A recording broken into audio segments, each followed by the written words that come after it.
अस्सलाम वालेकुम नाज़रीन, मैं आपका दोस्त, आपका होस्ट ज़फ़र ख़ान आपके अपने प्रोग्राम अनवीलिंग स्टार में वादे के मुताबिक हाज़िर हूँ। जैसे कि हमेशा हम अपने प्रोग्राम के अंदर एक ऐसे स्टार को इंट्रोड्यूस कराते हैं जो डेफ़िनेटली जाना पहचाना होता है सबकी नज़र में, लेकिन बहुत सारी जो उनसे इन्फॉर्मेशन होती है वो हमें रिक्वायर्ड होती है, लेकिन बहुत सारी इन्फॉर्मेशन वो हमारे लिए इन्फॉर्मेटिव होती है। हम उनसे जान के बहुत सारा ऐसा एक्सपीरियंस अपने लिए, उनका जो एक्सपीरियंस होता है वो हमारे लिए फ़ायदेमंद होता है और उससे वही फ़ायदा हम आप तक पहुँचाते हैं। आज की जो हमारी सेलिब्रिटी गेस्ट हैं वो किसी तारुफ़ की मोहताज नहीं हैं। माशाल्लाह एक वेलफेयर ऑर्गेनाइजेशन भी रन कर रही हैं नूरी के नाम से, नूरी वेलफेयर के नाम से। इसके साथ साथ वो होम बेस्ड शेफ़ भी हैं, लेकिन सबसे मेन चीज़ जो है वो ये है कि वो 8 साल की उम्र से सिंगिंग भी कर रही हैं। मेरी तो पूरी कोशिश है कि आज के प्रोग्राम के अंदर कोई ना कोई गाना ज़रूर उनसे गुनगुनाया जाए। देखते हैं कहाँ तक हम कामयाब होते हैं। आइए हम आपको लेके चलते हैं हमारी आज की सेलिब्रिटी गेस्ट वर्दा ज़ीशान के पास। जी अस्सलाम वालेकुम। कैसी हैं वर्दा? खैरियत से हैं? ठीक ठाक हैं? तबीयत कैसी है आपकी? आपका इंट्रोडक्शन मैंने थोड़ा सा छोटा कराया।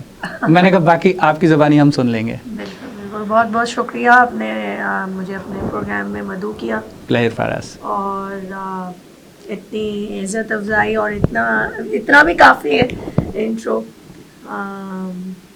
बस आप पूछेंगे मैं बताऊंगी आपको। आपकी स्ट्रगल जो है माशाल्लाह ऐसा नहीं है कि किसी से हिडन हो, और स्ट्रगलिंग आप माशाल्लाह कर रही हैं। जिस तरह से बच्चों को लेके चलना, फैमिली को लेके चलना, घर को रन करना, ये तो सारी चीज़ें चलो एक बंदा कर ही रहा होता है, लेकिन प्रैक्टिकल लाइफ के अंदर जब प्रैक्टिकल मोमेंट के अंदर आता है और प्रोफेशनल लाइफ को उसके साथ चलाना, फिर घर को भी रन करना प्लस प्रोफेशनल लाइफ को भी साथ लेके चलना, ये इजी नहीं होता। ये एक डेफिनेटली चैलेंज होता है, और ख़ास तौर पर फीमेल के लिए कि फिर उसके लिए 24/7 जो है ना, 24/7 ही वर्किंग आवर्स होते हैं, उसके लिए फिर रेस्ट आवर्स नहीं होते। उस चीज़ को देखते हुए हमने आपको इनवाइट भी किया, मदऊ भी किया, ताकि हमारी वो ख़वातीन, हमारी वो माएँ, हमारी वो बहनें, हमारी वो बेटियाँ, हमारी वो बच्चियाँ जो है वो जान सकें कि अगर वो भी इसी तरह से वर्किंग कर रही हैं तो बाज़ वक़्त क्या होता है कि फ़ीमेल्स हर्ट हो जाती हैं। ओहो, ये सारे काम मुझे करने पड़ते हैं, इतना सारा काम करना होता है। तो जब आपको देखिए नहीं, आप उनसे भी कई गुना ज़्यादा काम कर रही हैं और कई गुना ज़्यादा स्ट्रगल कर रही हैं, तो फिर उनकी भी एक हिम्मत अफजाई होती है, डेफिनेटली वो एक मोटिवेशन मिलती है। तो वो मोटिवेशन आपसे ही हम कोशिश करेंगे कि सबको मिल सके। देखें, आपने एक ही, जैसे कहते हैं, एक ही जस्ट में आपने इतने सारे सवालात कर दिए हैं। मैं किसी भी शो में जाती हूँ तो मेरी कोशिश होती है कि मैं उर्दू में गुफ्तगू करूँ। जी बिल्कुल, ताकि जो हमारा आम तबका है वो आसानी के साथ अंडरस्टैंड कर सके। समझ डेफिनेटली, सके। बिल्कुल सही है, बिल्कुल सही। और ख़ास तौर जो शहरी ख़वातीन की या लोगों की मैं बात नहीं कर रही, जी जी बिल्कुल, जो देही इलाकों के जो लोग 100%। हैं वो सुन के थोड़ा सा उनको कुछ समझ आ जाए बात। बिल्कुल सही कोशिश बात तो है, यही होती है। बिल्कुल सही बात है। तो बहरहाल आपने प्रैक्टिकल लाइफ की बात की, आपने ख़वातीन के हवाले से बात की, और यहाँ मैं एक बात ये ऐड कर दूँ कि मैं एक सिंगल पेरेंट हूँ और मेरे 4 बच्चे हैं, और मैं उनको लेके 2 बेटे हैं, 2 बेटियाँ हैं माशाल्लाह। माशाल्लाह। और शुरू स्ट्रगल तो मेरे ख़्याल है कि शायद कुछ चीज़ें ऐसी होती हैं कि आप ना चाहते हुए भी आप उस रास्ते पे लग जाते हैं, और फिर वो जिसे कहते हैं ना कि एक सिलसिले से दूसरा सिलसिले की कड़ी बनती चली जाती है। तो मैं बेसिकली जब मैंने अपनी प्रैक्टिकल लाइफ का आगाज़ किया तो मेरे सामने बहुत सारे चैलेंजेस थे। जी बिल्कुल। और सबसे बड़ा चैलेंज मेरा ये था कि घर चलाना है जी, और 4 बच्चों को संभालना है। बिल्कुल सही। और आपको पता है जैसे हमारे यहाँ जो पाकिस्तानी माशरा है, या जैसे हम कहेंगे मशरिक़ी माशरा जो है। आई एम सॉरी टू से, मैं थोड़ा सा यहाँ पे जानना चाहूँगा कि वो चैलेंज दिया गया था या चैलेंज आपने खुद एक्सेप्ट किया था? बास चैलेंजेस आपकी लाइफ में खुद आ जाते हैं, खुद आ जाते हैं। हालात कुछ ऐसे हो जाते हैं। चूँकि जब मेरी सेपरेशन हुई और खुला हुई और सब कुछ हुआ, तो वो मैंने बेसिकली जो वो चैलेंज एक्सेप्ट करना जो आप कह रहे हैं, या चैलेंज लिया, उसकी लेने की वजह मेरे 4 बच्चे ही थे। सही है। मैं खुद थी। क्योंकि होता क्या है कि जब आप किसी मुश्किल में पड़ते हैं, या ख़ास तौर जब आपको इस तरह की किसी सिचुएशन का सामना होता है तो हमारे यहाँ ख़वातीन सबसे पहले अपनी हिम्मत हार बैठती हैं। बिल्कुल ऐसी है, नो अच्छा, डाउट। फिर वो ये सोचती हैं कि बच्चे हैं तो बच्चों को कैसे संभालेंगे, दुनिया क्या कहेगी, लोग क्या कहेंगे, जी हाँ। कैसे होगा।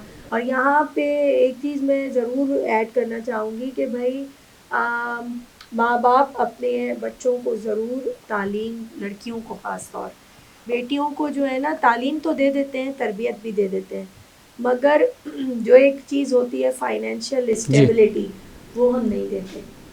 और जिसकी वजह से बहुत सारी फैमिलीज़, मेरे ख्याल है दर्जनों फैमिलीज़, ख़ानदान ऐसे हैं और उनमें जो ख़वातीन हैं वो इन हालात में फंसी हुई हैं। फिनेंशियल स्टेबिलिटी से आपकी मुराद है कि पैरों प्रैक्टिकल पे लाइफ खड़े के होना। अंदर अपने पाँव पे खड़ा होना, जी, प्रैक्टिकल कि फील्ड के कम से अंदर। कम कोई अगर उनकी लाइफ में कोई ऐसा कमज़र्फ इंसान आया है जो उनकी कदर नहीं कर सकता, हमारी बेटियों की, हमारी बहनों की, तो कम से कम इतना ज़रूर हो कि माँ बाप एक तो फुल कॉन्फिडेंस दें। बिल्कुल। गलत नहीं कह रही हूँ, नाजायज़ साथ ना दें आप जी, बच्चों का अपने, जहाँ आपको नज़र आ रहा है कि हाँ इसके साथ जुल्म हो रहा है, नाइंसाफ़ी हो रही है, वहाँ उसके साथ स्टैंड लें। बिल्कुल स्टैंड लें, और स्टैंड भी इस तरह से लें कि उसको इतना कॉन्फिडेंस दे दें और इतनी स्टेबिलिटी दे दें कि वो अपने पाँव पे खड़ी हो जाए, खुद खड़ी हो जाए। बिल्कुल सही बात। उसको ये ना हो कि मेरे घर का खर्चा बाप चलाएगा या मेरे घर का खर्चा भाई चलाएगा। नो, कब तक उसको अपनी स्टेबिलिटी, उसको अपने इतना कॉन्फिडेंस दे दें कि ये ना हो कि कल को अगर कोई इस तरह के हालात पैदा हो जाए, ज़रूरी नहीं है अल्लाह ना करे किसी को खुला या तलाक का सामना हो, मैं कहती हूँ बेवा हो गए मिसाल के तौर पे, बिल्कुल, शौहर आगे पीछे हो गया, तब भी आपके अंदर इतनी स्टेबिलिटी होनी चाहिए कि आप किसी की मोहताज ना हो। अल्लाह, सही बात है, बिल्कुल सही बात है। ये मेरा एक अच्छा कॉन्सेप्ट है, जो बिल्कुल डेफिनेटली थॉट अच्छी है चाहिए, ऑब्जेक्टिव या मोटो जो आप जी हर एक से यही बात कहती है। बिल्कुल सही। पहले तो आप फाइनेंशियल स्टेबिलिटी, क्योंकि जी हाँ, पैसा बहुत कुछ नहीं है, लेकिन बहुत से लोग कहते हैं पैसा सब कुछ है, पैसा सब ज़रूरत कुछ तो नहीं है, ज़रूरत तो है, पैसा ज़रूरत तो है, फीस कहाँ से देंगे अब, घर जी कहाँ, ठीक है अल्लाह राज़िक़ है, अल्लाह चलाता है बेशक सबका, लेकिन फिर भी पैसा सब कुछ नहीं, लेकिन पैसा बहुत कुछ है। जी हाँ, तो वो सिर्फ उसी सूरत आ सकता है कि जब आपको अपना कॉन्फिडेंस हो, आप किसी चीज़ में, ज़रूरी नहीं है कि आप बहुत डिग्री याफ्ता हो, क्योंकि कोविड ने तो ये भी ज़ीरो कर दिया। जी हाँ, कोविड दौर के बाद तो अब जो डिग्री की वैल्यू है वो ज़ीरो हो गई मेरे नज़र। बिल्कुल ऐसे, बिल्कुल जो हमारी माँ या हमारी दादी नानियाँ आज से 50 साल पहले जो ख़वातीन सबक देती थी लड़कियों को कि जी हुनर सीखें, सिलाई सीखें, बुनाई सीखें, हुनरमंद इंसान भी कभी भूखा नहीं मरता। सही तो बात है, हुनर ज़रूर सीखें, वो कुछ ना कुछ कमा के ज़रूर स्किल ले आते हैं। ज़रूर सीखें कि अगर आप नहीं पढ़ सके हालात की वजह, मिसाल के तौर पे मैं हूँ, ठीक है, मैं तो पढ़ी लिखी हूँ माशाल्लाह, अल्हम्दुलिल्लाह, बट मैंने अपने खाने पकाने को ही अपना कारोबार बनाया ना, सही, वो हुनर ही था ना, बिल्कुल सही बात। तो इस पर भी बहुत गौर करने की ज़रूरत है, और सिर्फ ख़वातीन नहीं, मर्द हज़रात भी जी हाँ, सीखें ज़रूर, कुछ बिल्कुल सही बात, कोई स्किल ज़रूर सीखें। बिल्कुल सही। स्किल्स होंगी तो डेफिनेटली फिर वो अपने आगे बढ़ सकते हैं और उन मुश्किल हालात को फेस कर सकते हैं, और प्लस किसी के आगे हाथ नहीं फैलाना पड़ेगा, किसी पे डिपेंडेंट नहीं होंगे, किसी पे डिपेंडेंट नहीं होंगे।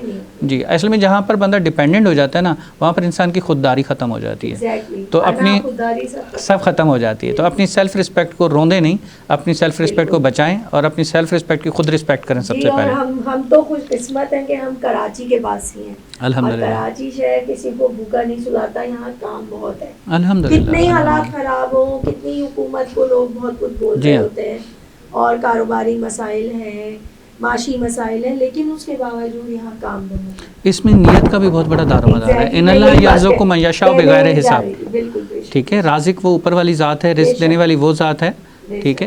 वरना बड़े बड़े एजुकेटेड लोग भी बैठे हुए हैं, बड़े बड़े क्वालिफाइड, और उसके साथ साथ प्रैक्टिकल वाले भी बैठे हुए हैं जिनके पास रोज़ी रिस्क नहीं है, जॉब नहीं है, कुछ नहीं है, नीयत साफ़ है, डेफिनेट इन्नमल अमालु बिन्नियात है, नीयत आपकी साफ़ है तो आगे अल्लाह ताला की ज़ात भी साथ देती है, और वो भी उसी तरह से रास्ते साफ़ करती है, ठीक है। फिर राज़िक वो रिस्क उसने देना, रास्ते खुद ब खुद खुलते चले आते हैं। माशाल्लाह आज जो है जिस तरह से आप हमारे सामने यहाँ पर भी मौजूद हैं, उसके साथ साथ आपने पाँव पे स्टेबिलिटी, आपने फाइनेंशियल स्टेबिलिटी की बात की, लेकिन अल्हम्दुलिल्लाह एक वेलफेयर को रन कर रही हैं आप नूरी के नाम से, नूरी मेमोरियल के नाम से जी, आप उसको रन कर रही हैं। तो इस लेवल तक आप आई हैं तो अल्हम्दुलिल्लाह के पहले ख़ुद स्टेबल हुई, उसके बाद आपने एक वेलफेयर बनाई और उसको रन करना शुरू किया। मैं ज़फ़र साहब, अगर मैं ये बात कहूँ ना कि मुझे इसमें अल्लाह ताला ने खींच के लगा दिया। बिल्कुल सही। मेरी जो शुरुआत जो हुई थी वो तो केटरिंग से हुई थी, वरदास किचन से हुई थी। बिल्कुल ठीक, जो मेरा बिज़नेस भी है और मैं होम बेस्ड शेफ़ हूँ और मैं घर से ही केटरिंग करती हूँ। लेकिन मैं ये सोचती थी कि भाई जैसे और लोग केटरिंग करते हैं तो मुझे खाना पका के सिर्फ नहीं बेचना है, मुझे कुछ इसमें कोई अपना कोई हिस्सा डालना है माशरे में। बिल्कुल सही बात है। तो मैंने शुरुआत, आपको मैं बताऊं कि मैंने कैसे शुरू की कि मैंने ओल्ड एज होम्स में फ्री खाना देना शुरू किया। माशाल्लाह, बेचना नहीं, देना शुरू किया। माशाल्लाह, सर्व करती थी मैं हफ्ते में एक दफ़ा लंच वहाँ पर। बिल्कुल सही। फिर ऐसे ही करते करते फिर यतीम खानों तक पहुँची और ओल्ड एज होम से शुरू किया, क्योंकि ओल्ड एज होम हमारे माशरे का बहुत ही जिसे कहते हैं नज़रअंदाज किया जाने वाला हिस्सा है। ओल्ड एज जहाँ तक ओल्ड का नाम आ जाता है ना, तो ओल्ड में हमारे ओल्ड पेरेंट्स आ जाते हैं। बिल्कुल ठीक है। और वो जो आपने कहा कि नज़रअंदाज किया जाने वाला, तो वो यहाँ से इसलिए अंदाज़ा हो जाता है कि वो घर में भी नज़रअंदाज हो रहे होते हैं। बहुत सारे घरों में, आई एम नॉट सेइंग के हर घर के अंदर, लेकिन बहुत सारे घरों में वो नज़रअंदाज हो रहे होते हैं, उनके लिए टाइम नहीं होता। बिल्कुल। और वो इदारा जब बन जाता है तो वो इदारे में मौजूद तो होते हैं, लेकिन वही आपकी वाली बात कि वो इदारा भी हर किसी से नज़रअंदाज हो रहा होता है। बिल्कुल हो रहा होता है, उसकी तरफ तवज्जो नहीं दे रहा। बिल्कुल हो रहा होता है। इसमें एक वजह और भी है। ओल्ड एज होम्स हमारे यहाँ जो तादाद बढ़ गई है उसके सिर्फ ये नहीं है कि वक्त नहीं है या हम मगरबी माशरे के ज़ेरे असर आ गए, नहीं।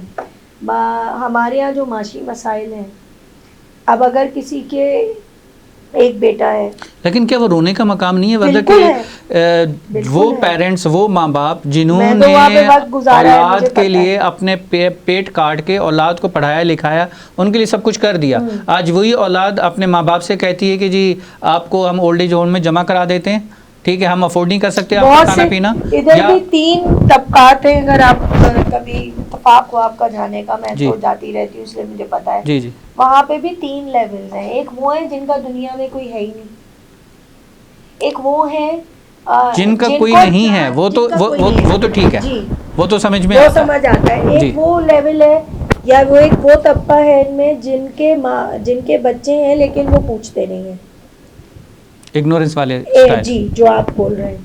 और एक वो है जिनके बच्चे हैं और जो विलिंग भी हैं, लेकिन उनको माशी मसाइल इतना सामना है कि वो मेडिकल, जैसे मिसाल के तौर पे कि किसी के बाप या माँ में से कोई बेड रिडन है। अब आप मुझे बताएं कि वो किराया देगा, वो बच्चों की फ़ीस देगा, वो राशन देगा, या वो माँ बाप के लिए किसी हेल्पर को रखेगा। वैसे सब कुछ ठीक है, सब देगा, सब कुछ करेगा वो अपने बेटे के लिए, अपनी बेटी के लिए, अपनी औलाद के लिए, ठीक है। वो मर कट सकता है, अपना 2 टाइम का खाना छोड़ सकता है, लेकिन अपनी औलाद की दवाई वगैरह हर चीज़ पूरी करेगा, उसकी फीस पूरी पे करेगा, बट माँ बाप के लिए नहीं। यही पॉइंट इज दिस, माँ बाप के लिए नहीं। क्यों नहीं? यही तकलीफ दे हर औलाद अपने माँ बाप को प्यारी होती है, ठीक है, उसके लिए फिर वही एक साइकिल चल रहा है। बिल्कुल सही कह रहे हैं। जब खुद पेरेंट्स हैं तो अपनी औलाद प्यारी है, लेकिन वही माँ बाप फिर इग्नोर हो रहे हैं। वो माँ बाप जो है ना वो बोझ बन जाते हैं। आई एम सॉरी टू से, थोड़ा सा इमोशनल लेवल पे हम आ गए हैं कि माँ बाप बोझ बन जाते हैं, लेकिन यहीं से हम कंटिन्यू करते हैं एक छोटे से ब्रेक की तरफ।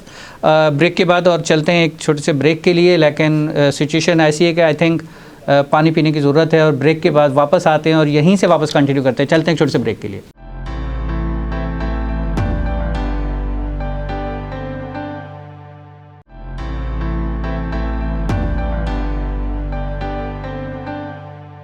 वेलकम बैक नाज़रीन। जैसा कि ब्रेक पे जाने से पहले बड़ी एक इमोशनल सिचुएशन पे वर्दा ने ला के खड़ा कर दिया था कि ओल्ड एज होम के अंदर वो पेरेंट्स भी हैं। आई एम सॉरी टू से, मैं तो कुछ ज़्यादा इमोशनल हो गया, माजरत सबके साथ, लेकिन डेफिनेटली कि वो औलाद अपने माँ बाप को इग्नोर कर रही है और वही औलाद उसके पास टाइम नहीं है और अपने बच्चों को जो है वो ओल्ड एज होम में जाके जमा करा रही है, या फिर वो औलाद जो अफोर्ड भी कर सकती है वो भी ओल्ड एज होम में जो है वो जमा करा रही है, और प्लस इग्नोरेंस का ये लेवल है कि जी हम अफोर्ड नहीं कर सकते। औलाद के लिए अफोर्ड कर सकते हैं, अपने लिए माँ बाप के लिए पैसे नहीं है, ठीक है, और वही माँ बाप एक टाइम की रोटी खा लेंगे, आधी रोटी खा के गुजारा कर लेंगे।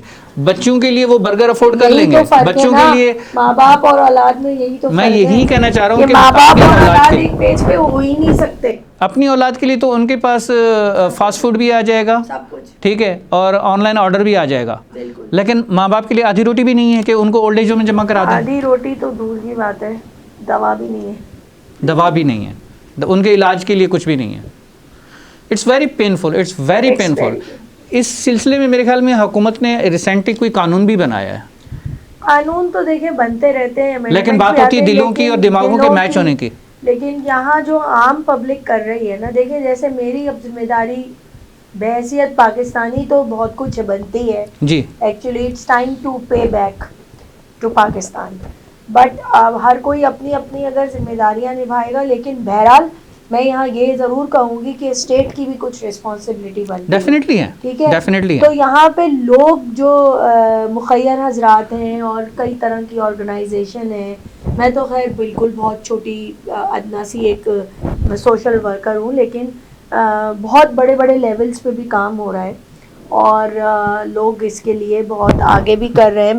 मैं खुद जाके मैंने पर्सनली भी उनके लिए काफ़ी यानी कैंपेन भी चलाई है, और मैं रमज़ान भर अफ्तार वगैरह वो भी मैं करती रही हूँ। 4 साल हो गए मुझे, मैं कैंपेन करती रही हूँ अफ्तार और सहरी ड्राइव। वहाँ पे अफ्तार और सहरी दोनों जाती थी, यतीम खाने में भी जाती है इंशाल्लाह।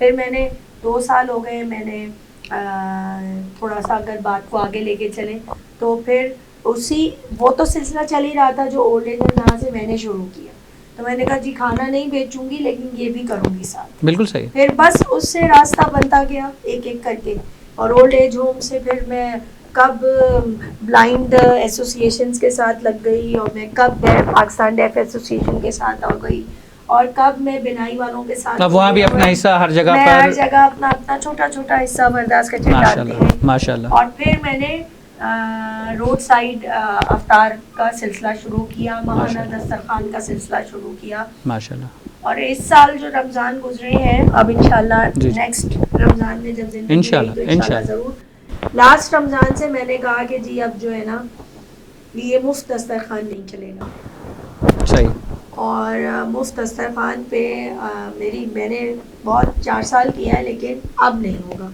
तो पिछले साल से मैंने कोई ऐसी ऑब्जर्वेशन आई आपके पास? ऑब्जर्वेशन तो क्या आएगी, ऑब्जर्वेशन ये आई कि लोग जो है ना आदी हो गए, आदी हो गए। कराची में मेरा ख्याल है कराची क्यों बचा हुआ है, आपसे मेरा एक सवाल है, आप क्या कहेंगे? बिल्कुल ऐसे ही है, क्योंकि यहाँ के लोग जो है ना, एक तो बहुत ज़्यादा दरिया दिल है और दूसरी चीज़ नेक दिल है, और कंपैरेटिवली अदर सिटीज़ नरम दिल है। मैं अगर ये बात कहूँ ना, और मुझे इसमें कोई जैसे कहते हैं ना आर नहीं है कहने में, और मैं बहुत फख्रिया ये बात हर जगह जाके कहती हूँ कि अगर मैं ये कहूँ ना कि पूरी दुनिया में सबसे ज़्यादा फिलैंथ्रोपिस्ट शहर कौन सा है, तो मैं कहूँगी कराची। क्योंकि कराची की हर रोड, हर राउंड अबाउट, हर सड़क पे, हर गली में आपको ज़रूर इस तरह की एक्टिविटी नज़र आएगी। बिल्कुल है, बिल्कुल। और त्यौहार में या मखसूस महीनों के अंदर तो डेफिनेटली वो तो 100% होता ही है, उसमें तो शायद ही कोई जगह कोई कोना जो है वो छुपा हुआ, आप उंगलियों पे खुद गिन सकते हैं जो काम कर रहे हैं। बिल्कुल ऐसे। लेकिन मैं बस यहाँ पे ये कहूँगी कि मैंने थोड़ा सा जो अपने काम में ट्विस्ट लेके आई वो ये कि जी फ्री नहीं होगा, आपकी जो हैसियत है आप इस डोनेशन बॉक्स में डालें। 50 रुपीज़ पर अफ्तारी, 50 रुपये आज के ज़माने में कुछ भी नहीं है। 50 रुपये में हम लोग 5 आइटम देते हैं। इसमें मेरा एक पॉइंट और भी है, बताओ। उसमें ये है कि अगर हम देखें तो मैं एक छोटी सी एग्जांपल दूं, नुमाइश के ऊपर अगर आप जाएं तो नुमाइश पे लाइन से दस्तरखान भी लगे हुए होते हैं, खाने भी लगे हुए होते हैं, और ठीक है कि जो वाइट कलर लोग हैं उनका एक वो है, वो वहाँ पर जाते हैं, दूसरे भी जाते हैं, everything is accepted. But point is this कि क्या हम उनको, वही आपका वाला पॉइंटर है, हम उनको आदी कर रहे हैं ना। बिल्कुल, तो मैंने इसीलिए हम तो ये उनको चीज़ आदी की। कर रहे हैं ना, और जिस दिन मैंने ये किया, मैंने 2 दिन तो नॉट पे लगातार 100%, पे बड़ा- समथिंग, पे समथिंग। 2 दिन तो बड़ा डिसअपॉइंटमेंट रहा मुझे। और लोग कि जो अफोर्ड कर सकते थे वो भी आ रहे हैं। वो भी नहीं, पहले तो आए नहीं ना, मुफ्त था तो आ रहे थे, भरा हुआ था दस्तरखान, 600 लोग एक वक्त में होते थे। सही। 2 दिन तो, लेकिन मैं भी उसमें स्ट्रिक्ट थी। मैंने कहा अल्लाह मालिक है, मैंने एक नियत लेके चली हूँ जी, और मैं इसमें बैक ऑफ नहीं करूँगी। बिल्कुल सही। तीसरे दिन से जो लोग आए हैं, फिर आपकी सोच है। फिर जो लोग लड़के सब आते थे, हॉस्पिटल्स का स्टाफ होता था, मॉल्स का, बैंक्स का, आम बाइकिया राइडर्स है, रिक्शा ड्राइवर है, सब अफ्तार तो देखे सभी करेंगे ना। डेफिनेटली। और रोजा ना भी हो तो भूख तो सबको लगती है। मेरी अल्लाह देखिए जी, बख्शे। अगर रोजा नहीं रखा वो तो एक अलग मैटर है, लेकिन अफ्तारी ना करके तो गुनाहगार होना ना। बिल्कुल बिल्कुल बिल्कुल। मेरी अल्लाह बख्शे अफ्तारी तो वालदा एक जरूरी बात है। ये कहती थी कि पेट तो गरीब का हो या अमीर का हो, तो खाना खाएगा, भूखा पेट तो दुआ ही देगा। देखिए जी, रोजा नहीं रखा वो एक गुनाह, अफ्तारी जी। ना करे डबल गुनाह। बिल्कुल बिल्कुल, गुनाह में लज़्ज़त जिसे कहते हैं। तो अफ्तारी भी नेसेसरी है। तो फिर बहरहाल फिर वो 50 रुपए वो चलने शुरू हुए। जी, उससे फिर जो वो पैसे जमा होते थे तो डेली की बर्फ और शरबत पानी का इंतजाम हो जाता था। बिल्कुल सही। तो लोगों ने डालने शुरू किए पैसे, और फिर उसको इतना अप्रिशिएट किया गया लोगों ने कि माशाल्लाह। लड़के आते थे तो कहते थे अब हमें कोई टेंशन नहीं है कि हम मुफ्त ज़कात और उससे हम फितरे से हम नहीं खा रहे हैं, हम बिल्कुल पैसे सही बात। डाल के खरीद के खा रहे बिल्कुल सही बात है, माशाल्लाह, बहुत अच्छा पॉइंट। अच्छा ये बताइए वर्दा कि ये तो हो गए, सबसे अच्छी डिश आप कौन सी बना लेती हैं? हैं। सबसे अच्छी रीत है, देखिए मेरा जो ताल्लुक है ना, वैसे तो मैं कराची में पैदा हुई हूँ, जी जी, लेकिन मेरा ताल्लुक ददियाल से, तो मेरा यूपी साइड से, बिल्कुल सही। वालदा मेरी लखनऊ की। स्पाइसी बनता होगा? तो स्पाइसी, हाँ, चटपटे खाने बनते हैं हमारे यहाँ। पुलाव, यखनी पुलाव बहुत मशहूर है हमारे यहाँ की। दही फुल्की बहुत मशहूर है माशाल्लाह। और जो मुझे अगर आप पूछें कि मेरी क्या चीज़ चलती है, जी जी, तो बिरयानी, पुलाव, खीर मेरी बहुत चलती है। माशाल्लाह। और खीर मेरी बेटी को बहुत पसंद है। अच्छा, हाँ, तो वो ऑर्डर एडवांस में कंफर्म हो गया। ओह ज़रूर, श्योर, मैं आपको यखनी पुलाव भी भेजूंगी, फिर इंशाल्लाह चेक कीजिएगा आप। और दही फुल्की हमारे यहाँ की बनती है बहुत अच्छी। जज़ाकल्लाह। तो अच्छा, इससे नेक्स्ट पे अब हम थोड़ा सा आगे चलते हैं, क्योंकि नियर अबाउट हम टाइम काफ़ी सारा जो है वो सिर्फ उसी पे वेलफेयर पे हम ले गए हैं, लेकिन हम बाकी जो है डिस्कशन हम अपनी नहीं कर सके। जी जी, कहिए। 8 साल की उम्र से आपने माशाल्लाह सिंगिंग शुरू करी। जी। उससे तो ये अंदाज़ा होता है कि जो बंदा सिंगर होता है और बचपन से सिंगिंग करता है कि वो लाउबाली तबीयत का होता है, खुश रहने वाला होता है, खेल कूद वाला होता है, उसके जहन में, दिल में कोई परेशानी, जहन में कोई टेंस वगैरह कुछ नहीं होता, हर टेंशन को पीछे छोड़ के भागने वाला होता है, जो एक साइकी कहती है। बट उसके बाद वो वाली वर्दा जो 8-9 साल 10 साल की एज में थी और आज वाली वर्दा में, मुझे तो बहुत ज़्यादा फ़र्क नज़र आ रहा है। अगर मैं आपको वक्त के थपेड़ों ने चेंज कर दिया। ईमानदारी की बात बताऊं, 8-9 साल की वर्दा और आज की वर्दा में कोई ख़ास फ़र्क नहीं है। अच्छा। जो फ़र्क था 18-20 साल, वो फ़र्क रहा। आप मेरा ख्याल है उस वक्त मुझे पहचानते भी नहीं, लेकिन वो वर्दा फिर वापस आ गई। वो वापस आ गई। मेरे अंदर कोई जो वो वर्दा की मीनिंग क्या है? वर्दा सूरह रहमान में, सूरत रहमान में, और इसका मतलब अरबिक वर्ड, गुलाब का फूल। माशाल्लाह माशाल्लाह। तो मैंने अपना, जिसे कहते हैं ना कि आप बूढ़े कभी नहीं होते, जी बिल्कुल, अगर आप सोच लें कि हम बूढ़े हो रहे हैं, डेफिनेटली, ठीक है, तो एज इज जस्ट काउंटर। जी, it's a number, it's a number. अगर आपने सोच लिया है मैं बूढ़ा हो गया या मैं बूढ़ी हो गई, तो फिर आप उस दिन से आपका डाउनफॉल स्टार्ट हो जाता है। 100%। मैं तो अपने आप को कंसिडर करती हूँ कि मैं आज भी 16 साल की। बिल्कुल सही कह रही हैं। मेरे बच्चे जो है ना अक्सर मुझे छेड़ते हैं कि पापा जो है ना आप बूढ़े होते जा रहे हैं। हाँ। तो या अपनी माँ को बोलते हैं कि आप लोग जो है ना बूढ़े हो रहे हैं, तो हम दोनों बोलते हैं, मैं बेटा ये अब बोला अब नहीं बोलना, अभी तो हमारी जवानी शुरू हो रही है। आप कैसे कह सकते हैं हम बूढ़े हो गए? नहीं, एक्चुअली बात ये है कि वो आप अगर अपने अंदर के बच्चे को मरने ना देना, जी, तो फिर जगा आप के जवान रखें रहते हैं। और एक्टिव रखें, तो definitely you are right. Singing का शौक बचपन से कैसे आया? क्या कोई कंपटीशन अटेंड किया था स्कूल के अंदर? मेरे वालिद भी गाते हैं। अच्छा, और मेरे सभी की आवाज़ें हमारे अंदर। तो वो तो एक जीन्स के अंदर फिर माशाल्लाह जीन्स में, जी जी बिल्कुल। तो कोई क्लासिकल की कोई ट्रेनिंग कोई ऐसा या? मैंने एक्चुअली संग संग चले से स्टार्ट किया था। ऐसे तो सोहेल राना साहब के प्रोग्राम में भी मैं आई हूँ, फिर जावेद मीर और अफशा अहमद के साथ संग संग चले जब तक चला पीटीवी से, तब तक मैं उसका हिस्सा रही। फिर पीटीवी में और प्रोग्राम्स होते थे उस वक्त। पहले के ज़माने में जफ़र साहब काम बहुत अच्छा था, ठीक है, एक इकलौता चैनल था, मगर बहुत प्रैक्टिस थी, बहुत मेहनत थी, बहुत डेडिकेशन थी। बिल्कुल ऐसे। अब वो मुझे नज़र नहीं आती। अब तो कैरियोके है, कैरियोके लगाएं और आप गा लें। मैंने कभी कैरियोके पे गाया ही नहीं, सही। मुझे कभी पता ही नहीं, मैं हमेशा लाइव गाने की आदी रही हूँ, पीटीवी हो या एसटीएन हो। एसटीएन के प्रोग्राम पर एसटीएन आहिस्ता आहिस्ता करती रही, फिर पढ़ाई भी साथ साथ चल रही थी। बिल्कुल सही। फिर एसटीएन में एक प्रोग्राम आया करता था म्यूजिक चैलेंज, जी, सानिया सईद मेज़बानी करती थी उसकी। जी। उस प्रोग्राम में भी मैं जीती हूँ, वो प्रोग्राम भी मैं करती रही हूँ। तो जब भी मौका मिला मैंने किया।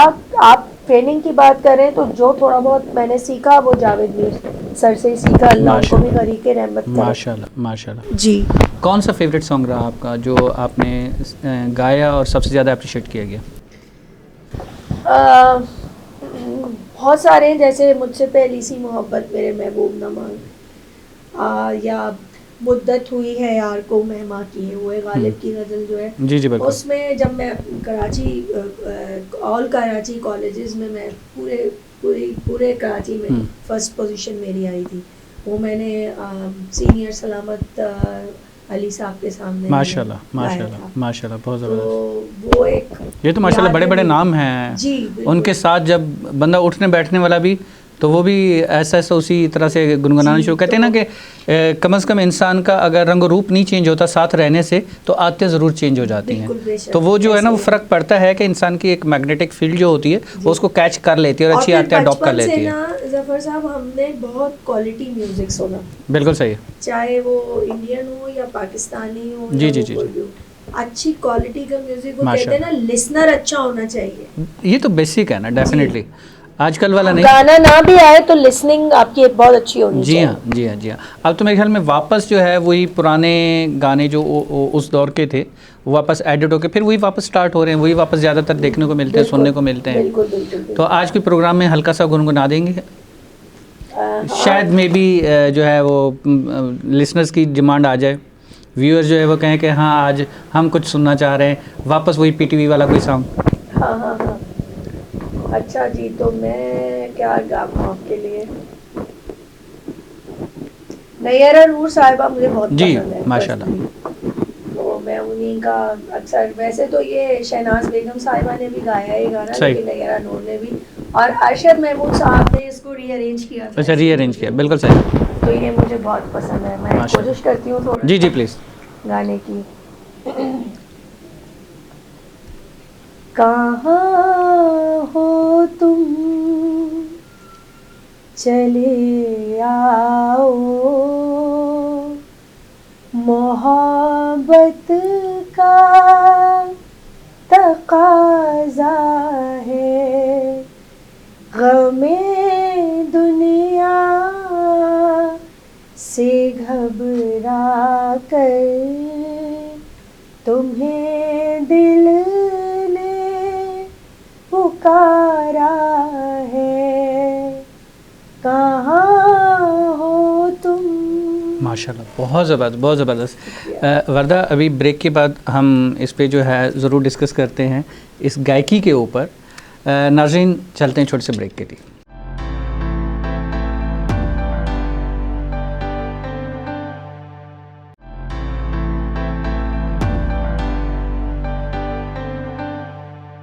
वेलकम बैक नाज़रीन। जिस तरह के अभी ब्रेक पे जाने से पहले वर्दा ने माशाल्लाह थोड़ा सा जो गुनगुनाया है, उनसे जानेंगे कि कुछ मैं तो समझ पाया, शायद ज़्यादा जो है वो डिटेल में बता पाएंगे, क्योंकि जब गाते हैं तो उसकी एक एक्सपर्टीज़ ऑटोमेटिक अंदाज़ा होती है, क्योंकि जब वो गाने वाला जो है ना उसके अंदर हल्का हल्का सा वो ग्रिप्स अप डाउन देता है, कहाँ हो, वो जो एक लहर होती है ना वो हर किसी से नहीं आ पाती। तो जो आपके गले से वो निकली है तो वो सुनते ही अंदाज़ा हो गया कि डेफ़िनेटली एक तो आप जिस तरह से बिलोंग करती हैं, जीन्स के अंदर कुछ चीज़ें चल रही होती हैं, प्लस उसके साथ साथ जिस तरह बड़े बड़े उस्तादों के साथ बैठना आपको नसीब हुआ और उनसे वो जो चीज़ें आपको अता हुई वो चीज़ें डेफिनेटली नज़र आ रही हैं उसके अंदर, उसमें कोई झूठ नहीं है। I appreciated that, thank you so much. अच्छा वर्दा, और कोई ऐसी चीज़ यानी कि कोई शौक़ ऐसा इसके अलावा कोई हॉबीज़ के अंदर? जी हॉबीज़ तो मतलब मैंने आपसे कहा ना कि सिंगिंग तो अपनी जगह है, और मैं एक ज़माने में ऐसे राइटिंग बहुत करती थी। पढ़ने से मुझे बहुत शगफ़ है, बुक अच्छी किताबें पढ़ना, शायरी, माशाल्लाह माशाल्लाह। तो ये सारी चीज़ें अब आज के बच्चों से अगर हम ये बात करें तो वो जानते नहीं हैं।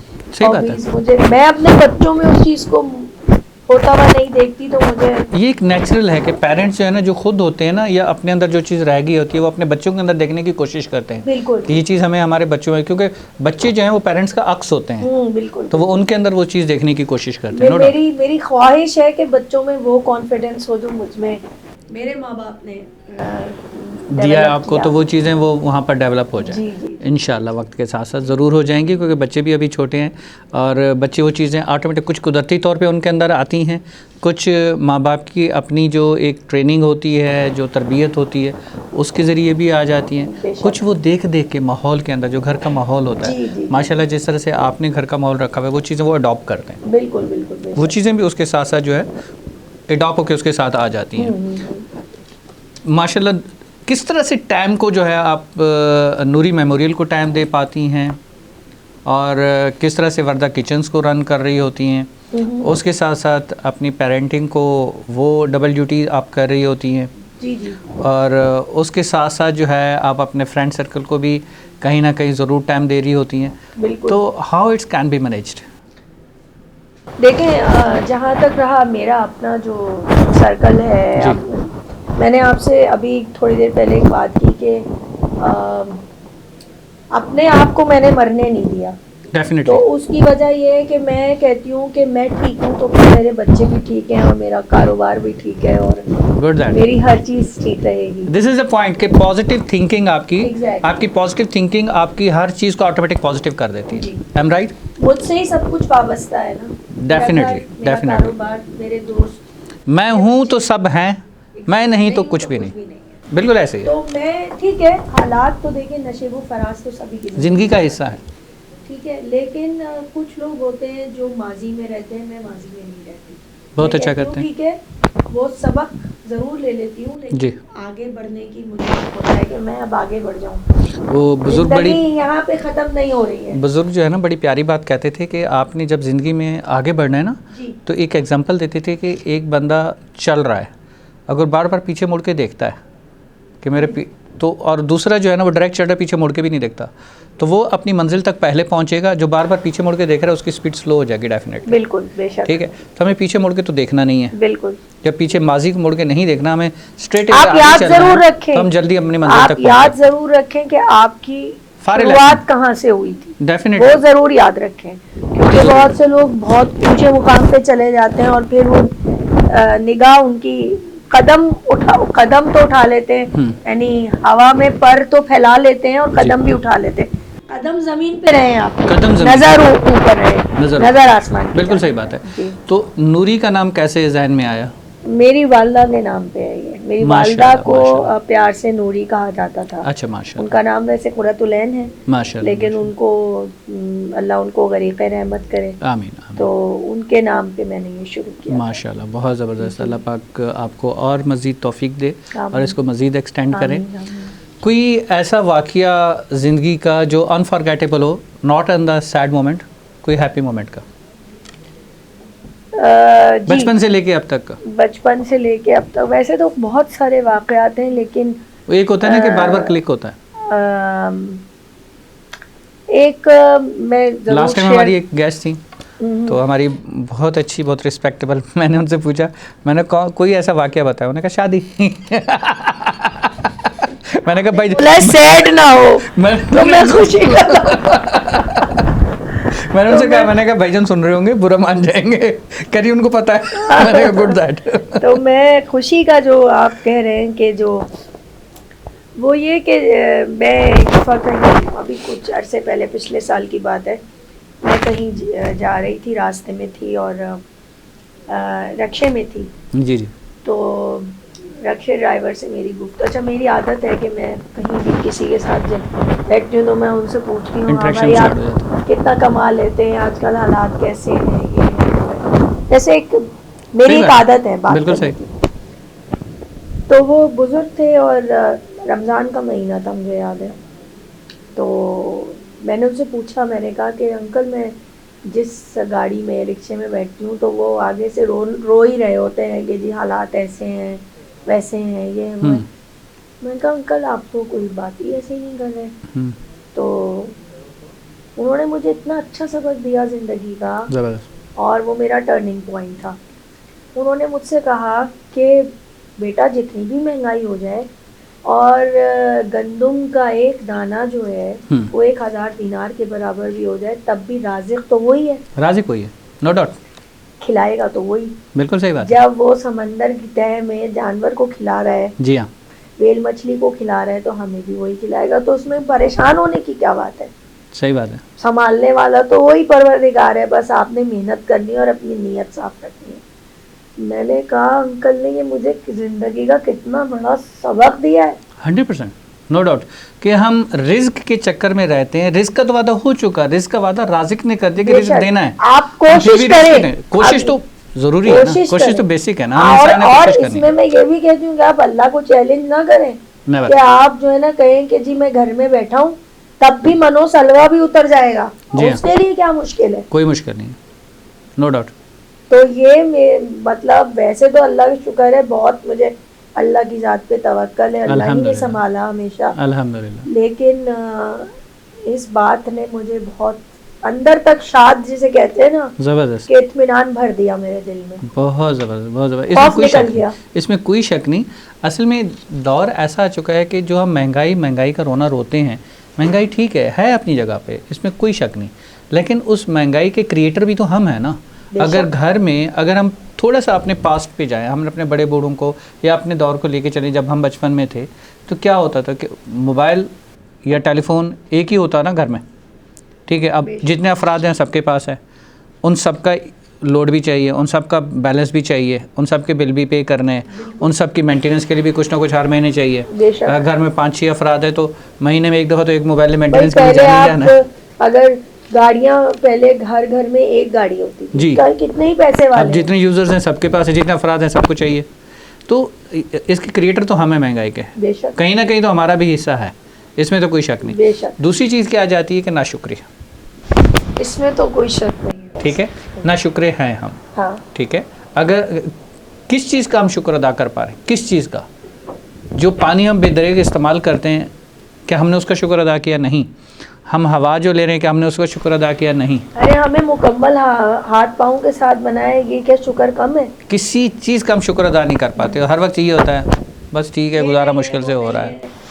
तो ये चीज़ें उस वक्त डेफिनेटली इंसान बोल पाता है, कह पाता है, कर पाता है, जब ये पॉसिबल होता है कि जब वो जिस तरह से आप डिफरेंट ऑर्गेनाइजेशंस के अंदर, डिफरेंट वेलफेयर ऑर्गेनाइजेशन के अंदर जाती हैं, जिस तरह ओल्ड एज होम हो गया, दूसरी हो गई बिनाई की हो गई, डफ की हो गई, वहाँ जाके देखते तो पता चलता है ओहो ये तो बेचारे देख नहीं पाते, अल्लाह ताला ने तो हमें आंखें दी हैं, शुक्र है मेरे मालिक। ये तो सुन नहीं पाते, हमें तो अल्लाह ताला ने कान दिए हैं, शुक्र है मेरे मालिक। कहते हैं ना अपने से नीचे को देखना चाहिए, वही तो नहीं देख पाते। ये हम पता नहीं कब, खैर अल्लाह ताला हम सबको जो है नेक हिदायत दे और हमें सीधे रास्ते पे चलने की तौफीक अता फरमाए, और जितना हो सके हम शुक्र अदा करें। वरना मेरे ख्याल में तो अगर एक एपिसोड और भी निकालें आपके साथ तो टाइम कम पड़ेगा, और लेकिन टाइम की मजबूरी है। अभी तो मैं किसी भी एक भी टॉपिक को स्पेसिफिकली नहीं ले सका। मुझे लगता है कि मुझे बीच में एक दफ़ा और आपको तकलीफ़ देनी पड़ेगी, और स्पेसिफिकली मैं जो आपके ऊपर प्रोग्राम करना चाह रहा था वो मैं नहीं कर पाया। वो आपकी डिफरेंट ऑर्गेनाइजेशंस को ही सिर्फ थोड़ा सा हम हाईलाइट कर पाए, इसके अलावा कुछ भी नहीं। लास्ट में एक्चुअली प्रोग्राम चूँकि एंड के बिल्कुल करीब है, तो लास्ट मोमेंट्स के अंदर आपको यहाँ आने में प्रॉब्लम हुई और फिर भी आप यहाँ पर पहुँची, उसके लिए हम आपका बहुत ज़्यादा शुक्रिया अदा करते हैं। शुक्रिया। और आपको यहाँ पर कैसा लगा हमारा पूरा एटमॉस्फेयर, माहौल, लोग, स्टाफ?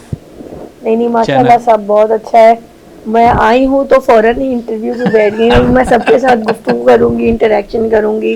वैसे माशाल्लाह सब बहुत अच्छा है थैंक यू सो मच। और सब अच्छा लगा। लास्ट में कोई फीडबैक?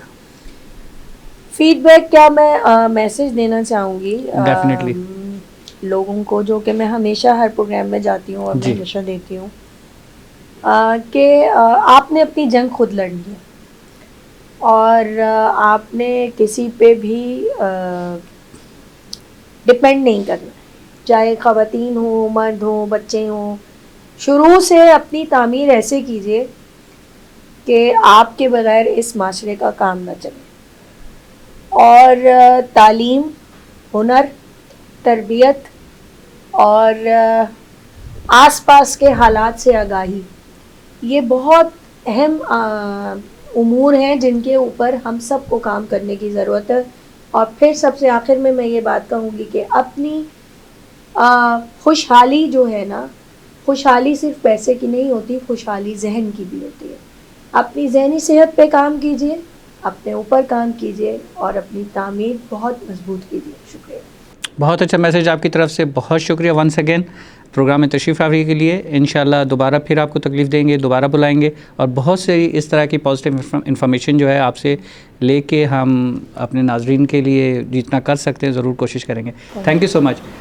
बहुत शुक्रिया आप तमाम सामीन का। और जिस तरह के आज की हमारी जो गेस्ट हैं सेलिब्रिटी वर्दा ज़ीशान, उन्होंने लास्ट में जो मैसेज दिया है डेफिनेटली बहुत एक सबक का मौज़ू और इस तरह से है कि जो उनके अल्फाज हैं अगर उनको आप थोड़ा सा गौर से सुने तो वो उनकी दिल की गहराई से निकले हुए अल्फाज हैं कि हमें अपने पाँव पे, क्योंकि वो उनकी अपनी प्रैक्टिकल लाइफ से निकले हुए अल्फाज हैं, पाँव पे अपना खुद खड़ा होना है, अपने लिए खुद करना है, अपनी जंग को खुद लड़ना है। लास्ट में इसी मैसेज के साथ और इसी वादे के साथ कि हम सब इस पे अमल करेंगे, इजाज़त चाहेंगे। Thank you so much. See you again इंशाल्लाह। अल्लाह हाफ़िज़।